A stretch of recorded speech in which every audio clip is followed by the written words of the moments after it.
প্রচণ্ড গরমে কি খাবো ভেবে পাওয়া যাচ্ছে না। ঠিক সেই সময় মুশকিল আসান হতে পারে এই পাঁচমিশালি সবজিটা।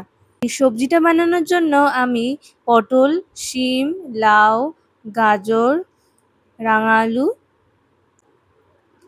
সজনে ডাঁটা, কুমড়ো, বিনস, কাঁচকলা আমি লম্বা লম্বা করে কেটে নিয়েছি।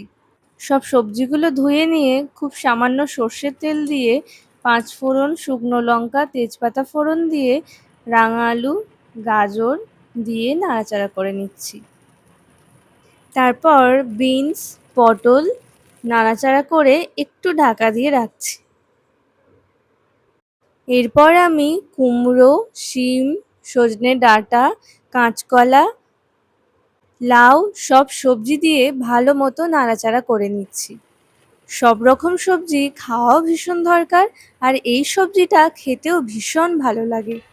এই সময় গ্যাসের ফ্লেমটা মিডিয়াম টু হাইতে রাখতে হবে, আর নজর রাখতে হবে কোনো রকমভাবে নিচে থেকে যেন না লেগে যায়। এই সবজিটা খুব অল্প তেল মশলাতেই হয়ে যায়। সবজিটা হালকা ভেজে নিয়ে পরিমাণ মতো নুন, হলুদ, হাফ চামচ আদা বাটা, হাফ চামচ জিরে গুঁড়ো দিয়ে জল দিয়ে দিলাম।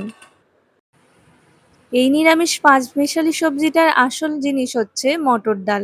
মটর ডালটা ৫ ঘন্টা ভিজিয়ে রেখে বেটে নিয়ে নুন, হলুদ, একটু কালো জিরে দিয়ে অল্প সামান্য তেল দিয়ে আমি বড়ার আকারে ভেজে নিচ্ছি।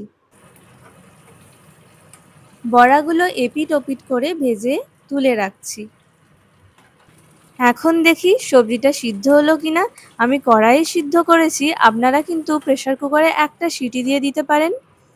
সব সবজি সিদ্ধ হয়ে গেছে, ওপর থেকে মটর ডালের বড়া আর কাঁচা লঙ্কা দিয়ে আমি রান্নাটা শেষ করলাম। আর এই সবজিটা এতটাই দারুণ হয়েছিল খেতে যে সবাই খুব তৃপ্তি করে খেলাম।